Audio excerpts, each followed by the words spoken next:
Hello and welcome to Love Thy Lawyer, where we talk to real lawyers about their lives in and out of the practice of law, how they got to be lawyers, and what their experience has been. I'm Louis Goodman, the host of the show, and yes, I'm a lawyer. Nobody's perfect.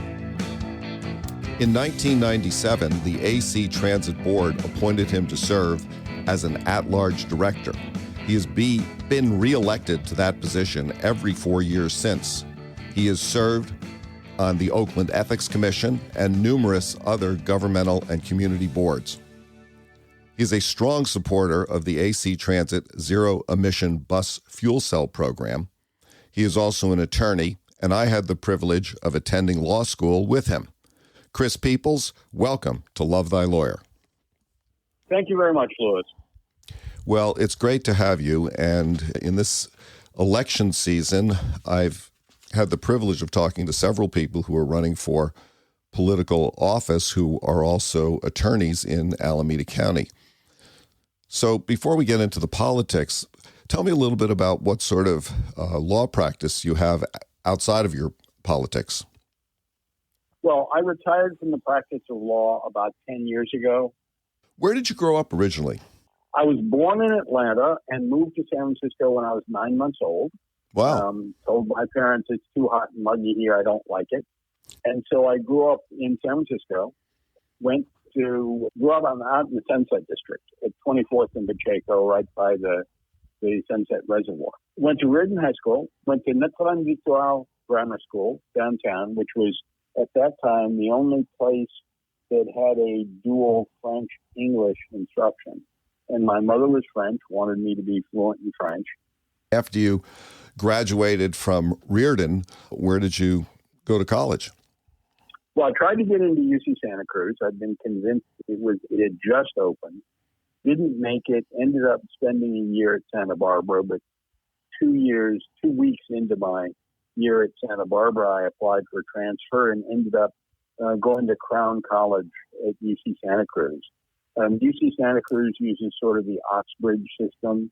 So I had originally intended to do a special major in urban studies, but ended up getting seduced by political theory. So I did a politics major, and basically it was a major in political theory. So after you graduated from Santa Cruz and Crown College, did you go to law school immediately thereafter? Did you take some time off? No, I didn't take time off. I worked for about 5 years. I had worked my way through college as a union brewer, brewers, maltsters, and yeast workers, Local 893. Wow. And yeah, I did that along with the summer when the breweries were on strike. I worked as a sewage treatment plant operator. My job technically was as a stationary engineer, but it meant that I got paid about twice as much as a sewage treatment plant operator would get paid at East Bay Mud or some other place like that. It just has to do with union politics in San Francisco. And then I spent about a year, I really did take a year off, wandering around Europe, the sort of typical Eurail pass going around. And of course, my mother was French, so I had lots of relatives in France. And so spent a whole lot of time in various places in France. I'm actually a dual citizen. I'm a French citizen and an American citizen. I learn something about people every time I do this. Yeah. So what is it that prompted you to start thinking about becoming a lawyer, going to law school? Well, I had always been very verbal and always been sort of interested in justice and how things work. And it just was a logical place for me to go. I mean, I started thinking about that when I was about in 6th or 7th grade. And I did sort of formal speaking starting when I was in 7th or 8th grade. In high school, I did speech and debate, and I did drama and all that stuff. And it just seemed the place for me to be. Also, on my father's side, I come from many, many generations of lawyers and judges. My dad was not. He, after World War II, he went to USF for a while, but didn't make it. My father's father, was advised not to be a lawyer because he was too nice of a guy by his father, who was both a lawyer and a judge. And when he passed away, in his obituary, this would be my great-grandfather, in his obituary, one of the interesting comments was every volume of Georgia reports from when they were first published had a Peeples as either a lawyer or a judge in one of the appellate cases. But that's what his obituary said. Wow, that's a great honor. It really is. So, where did you go to law school, and how did that come about? I went to Hastings. As I well know. And we were both in the same class. So I think when we were there, it was like $250 a semester, something like that, was the tuition. So I knew that I probably was not going to make a whole lot of money. And I have always had a fear of debt. And so I chose a place that was pretty inexpensive. And it provided a really good education, a really good legal education. Yeah, I mean, I think that, now I think that the young attorneys coming out of law school are so burdened by debt that they really can't go into public service very easily. I mean, even jobs like being a public defender or a deputy district attorney, which really pay pretty well, yeah, are sacrifices. And it's I just find that whole notion really frightening because it's so hard to get lawyers to go into the kind of public service work that so many of us and our colleagues really wanted to do. No, I agree. I remember I took a tour of Hastings a few years ago, 5-6 years ago, and we were being toured around by one of the students. And I was appalled when she said that this year Hastings is $48,000 tuition, and next year they're raising it to $50,000. Yeah. I just really couldn't agree more. What was your first legal job? First legal job was when I was in law school. I took a bunch of labor law courses from Joe Groden, who later was on the California Supreme Court. Brilliant guy, one of the most accomplished lawyers I've ever met. And he got me a job with what was then called the Educational Employment Relations Board. It's now graduated and become the Public Employee Relations Board. But basically what we were doing was overseeing elections. One or more unions would try to organize the teachers in a school district or the classified employees, and we would go in and run the elections. And it was interesting. We'd wear aprons so that you didn't have access to your pockets. You had to wear a shirt without pockets, and you were not manipulating, but counting and sorting ballots under the watchful eye of whatever unions were seeking to compete, and usually management had somebody there staring at you as well. And so you had to be very strictly neutral, and you had to be very proper in the way you did everything. It was fun. And then after you got out of law school, took the bar, passed, what did you do? I went to work for a small firm, and I tried to get jobs in labor law, but the only ones I could get were management side, and I wasn't really interested in doing that.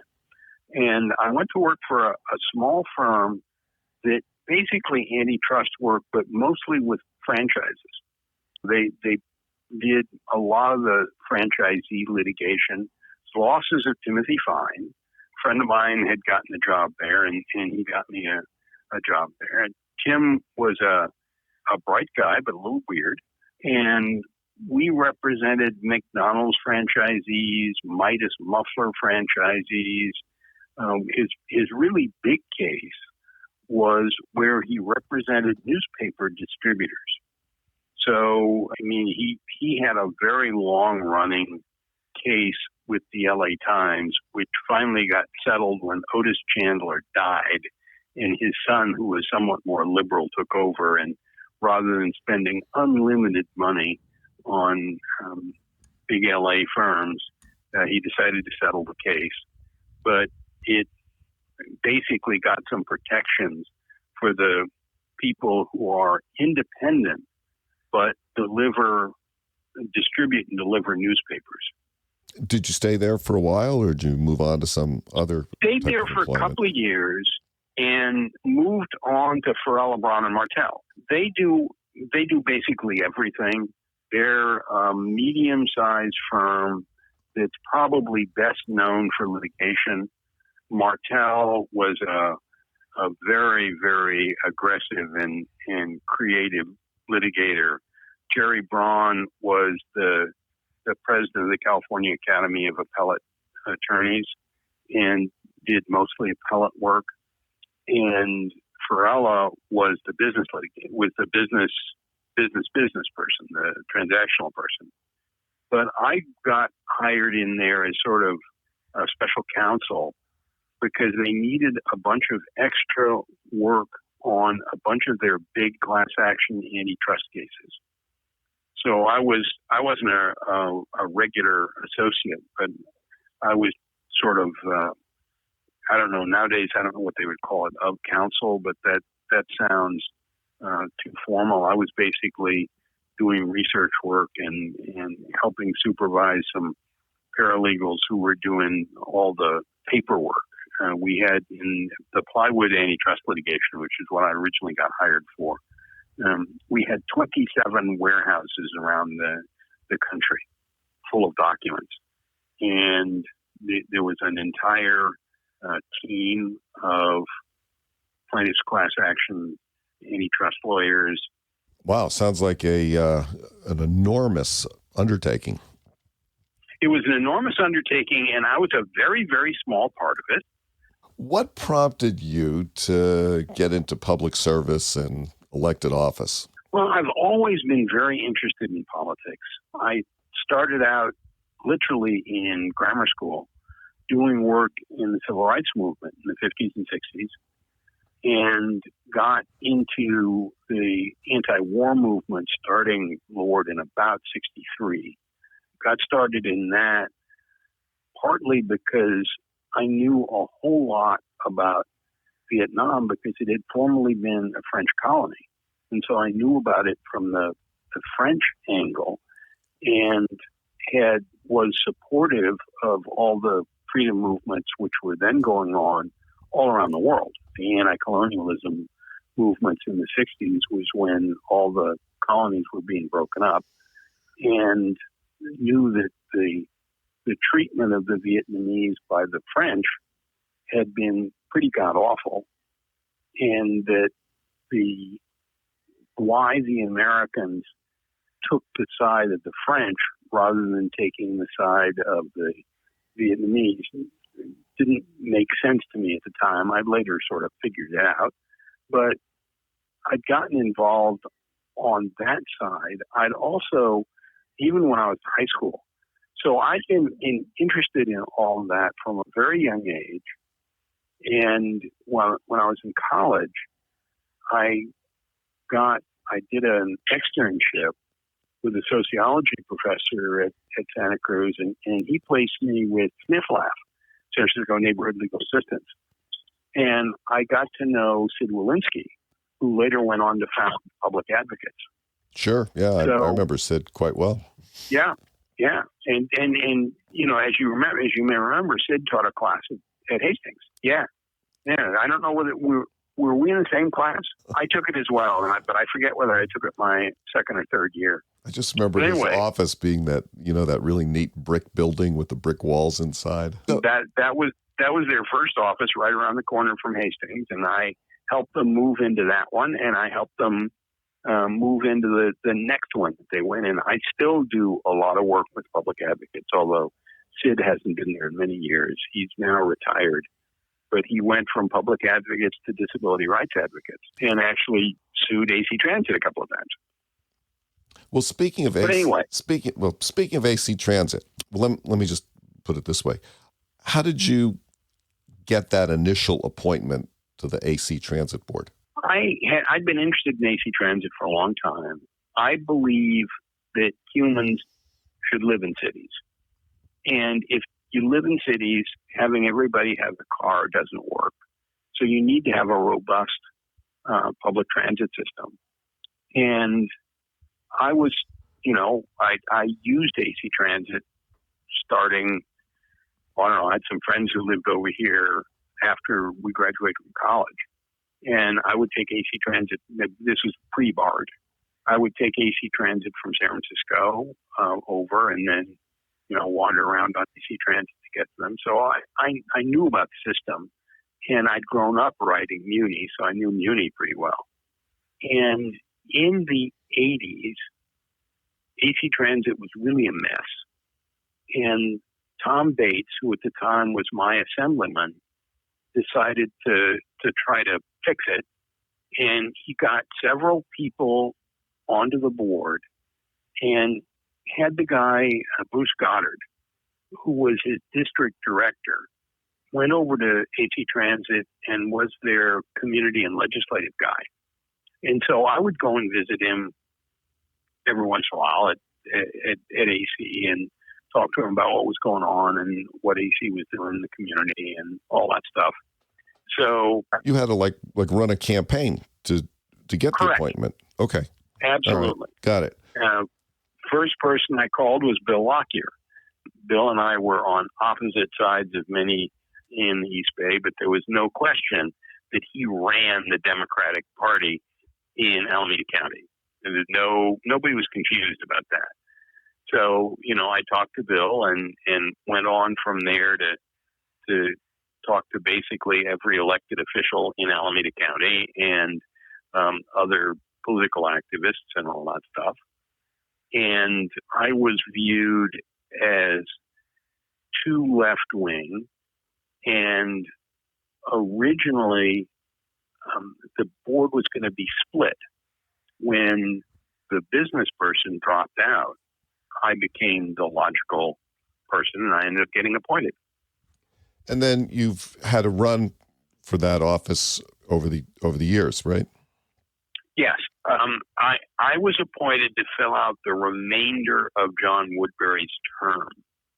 So the way the law works is if you get appointed midterm, and if you're appointed more than, I think, 120 days before the next general election, you have to run at the next general election.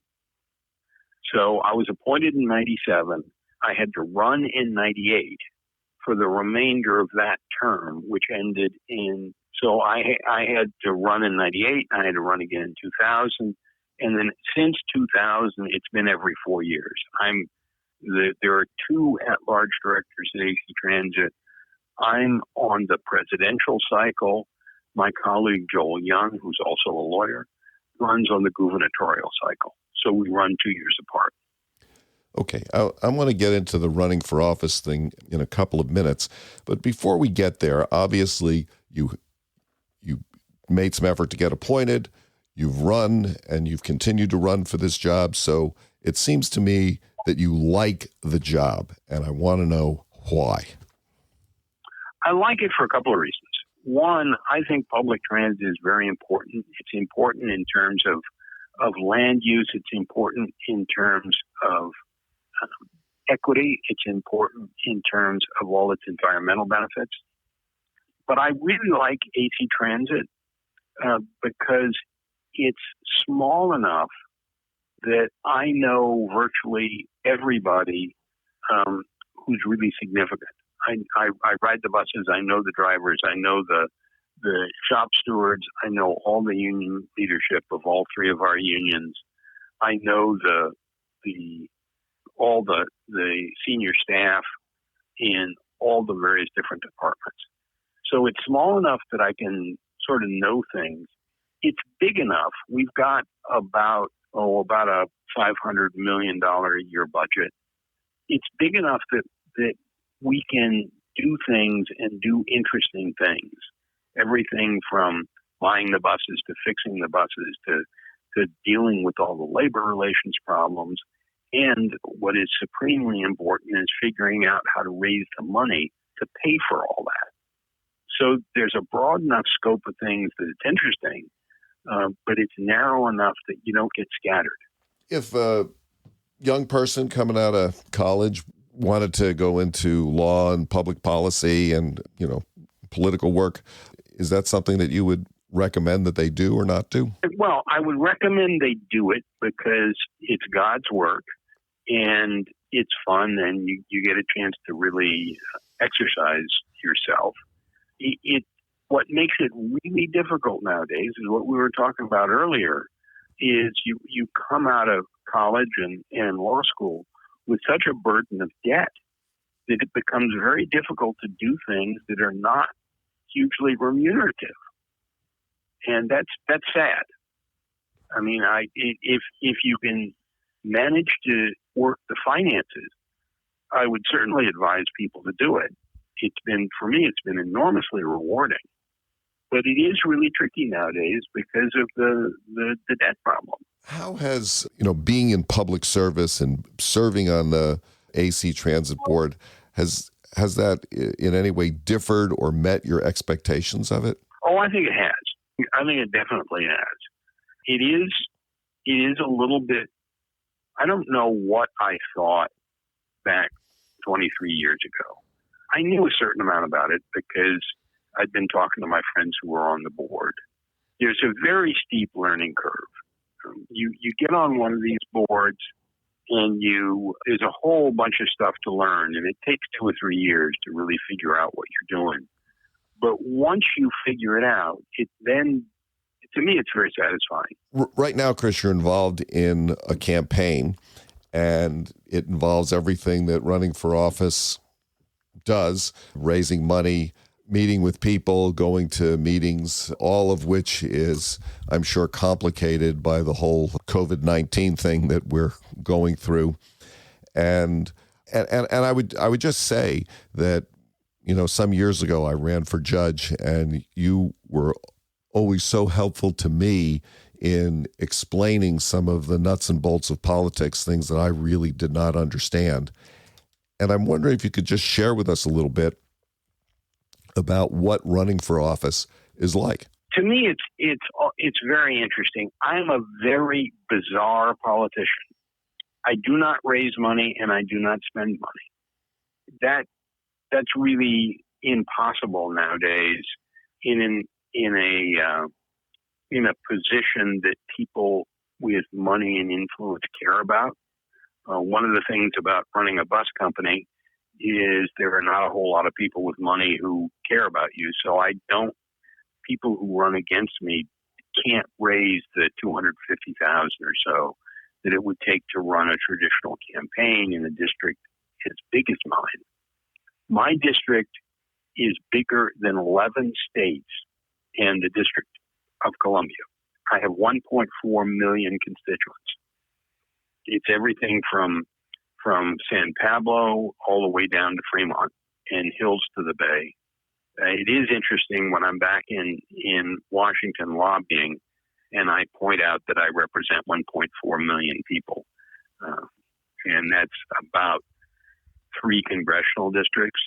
And as I say, I have more constituents than 22 senators, and that's pretty bizarre. But anyway, I was, from all of my life, I've been very involved in Democratic politics. So I get a whole lot of endorsements, and I know enough about what issues there are for bus districts that I'm pretty good at getting endorsements. And I write pretty well. One of the things that is somewhat frustrating by the way that the system works is you end up getting all these endorsement questionnaires, and they're usually on a fairly short timeline. Writing well and accurately under intense time pressure is what you and I do. That's the job of being a lawyer. Having done that for 33 years, I'm pretty good at it. So I managed to do that, but also just a wide variety of both activists and electeds, all of whom know me, and all of whom respect me in that I had never lied to them. One of the interesting things about politics is it's a very small community. Your reputation precedes you. That's a very important thing to keep up. It's sort of like if you practice a lot in a particular court, in a particular county, or in a particular area of law, after you've done it for a few years, people know who you are. They know whether they can trust your word or not. They know whether you are going to deliver when you say you're going to deliver.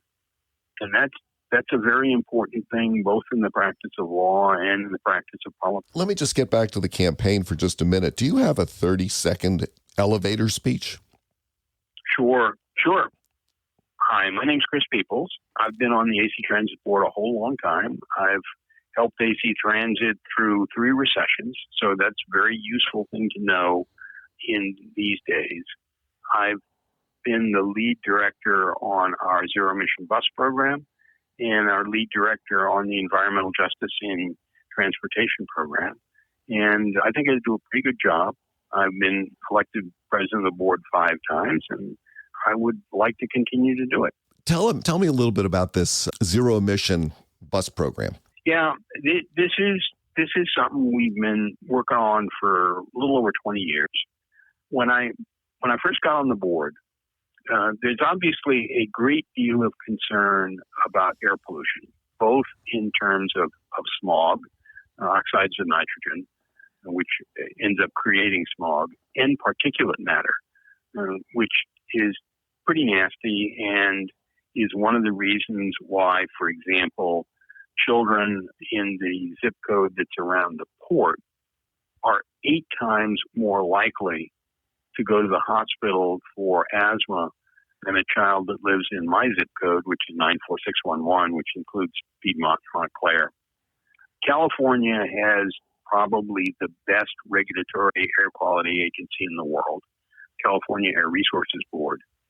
And when I first got on the board, they were pushing natural gas, CNG or LNG, liquefied natural gas, as an alternative for diesel. Diesel 20 years ago was pretty dirty stuff. We were using 2-cycle engines. If you remember, there would be these great clouds of black smoke that would come up occasionally, and that's when the engines were slightly out of tune. The answer in the 90s was, let's go to natural gas. Burns much cleaner, much less particulate matter. The general manager of AC Transit at the time had come from New Jersey Transit, and they had tried natural gas in the 70s during the first oil shock. And it was a disaster. It was. Rick used to say he replaced engines more often than he replaced tires. It's got very different characteristics than diesel. The engines are nowhere near as durable, nowhere near as reliable. We really did not want to go to natural gas. Great technological advances on both sides. Since buses last 12 years, that meant that by 2028, all the new purchases were going to have to be zero emission. So people really began to scramble. There's now pretty serious competition with battery electric buses because of the vast improvements in batteries. And we, AC Transit, are actually running a comparison study. We have 20 fuel cell buses. We're going to get 10 more. We've got 5 battery electric buses. We're going to get 25 more. And we're going to take 30 fuel cell electric buses, 30 battery electric buses, 30 diesel electric buses, hybrids, and 30 straight diesel buses, run them on the same routes with the same drivers, switching drivers every few days. The buses are instrumented to hell and back, and the work is going to be done by the National Renewable Energy Lab, the Center for Transportation and Technology, and a professor down at Stanford and his graduate students are going to do an analysis of how these 4 different kinds of buses work, how well they run the routes, how long they last, all that kind of good stuff. And we'll publish that for the industry around the world. And there's a huge amount of interest all around the world in this test that we're putting on. Let me just change the subject a little bit here. What, if anything, would you change about the way the AC transit system works? And as part of that, do you think that it meets the needs of the community? I would try to have us integrate better with the underlying jurisdictions. We don't own the streets. We don't own the sidewalks. We don't control the streets or the sidewalks. And there are 13 cities, 9 unincorporated areas, 2 counties, and a bunch of the streets that we run on are actually Caltrans highways. San Pablo is a Caltrans highway for part of its length. International Boulevard is a Caltrans highway for part of its length. We could do a much better job of integrating with the cities, and that's beginning to happen. Now that there's a Department of Transportation in Oakland, they're talking about red lanes, exclusive bus lanes in many more parts of Oakland. The Alameda County Transportation Commission is my lodestar for transportation is where my mother used to live, which is Paris. And Paris does not allow buildings that are taller than Notre Dame, but almost all the buildings are that tall. So the buildings tend to be 5 to 8 stories tall with retail on the ground floor and housing above that. As a result, my mother lived sort of on the edge of Paris, but the bus came every 4 minutes. That's the kind of transit you need for people to feel perfectly comfortable about not having a car. And in Paris, the metro runs every 90 seconds, and the buses run every 4 minutes. It's the sort of thing that in America people dream about. That's part of it. I think AC Transit is actually pretty well run. It is a fairly expensive system because we treat our employees well. If you came into some real money, a couple of $1 billion, and I recognize that you're someone who probably money means less to than a lot of people, but if you came into some real money, a few $1 billion, what, if anything, would you do differently in your life? I'd probably travel a little more. I would be giving lots of money to various progressive political causes. You know, Tom Steyer came into billions, and I think he's using it quite well. Same thing with Mayor Bloomberg. I would like to go to some of the really classic musical festivals. If you had a magic wand, you could change one thing in the world, in the political world, in the transportation world, in the legal world, or any aspect of society, what would that be? I'd change the current Supreme Court.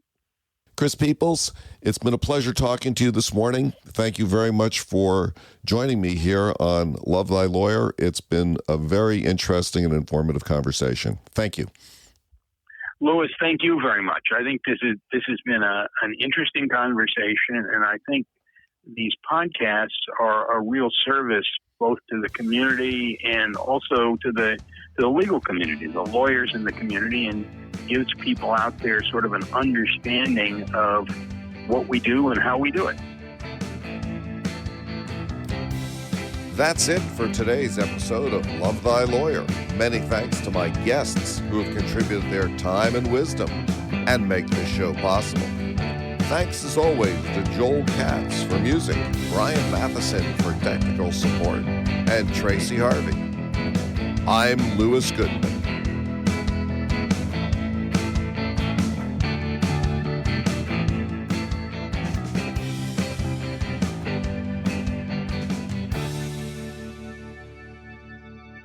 And I think that's something young lawyers really need to understand, that unless you flit around the country, people are going to know who you are, and your reputation is very definitely going to precede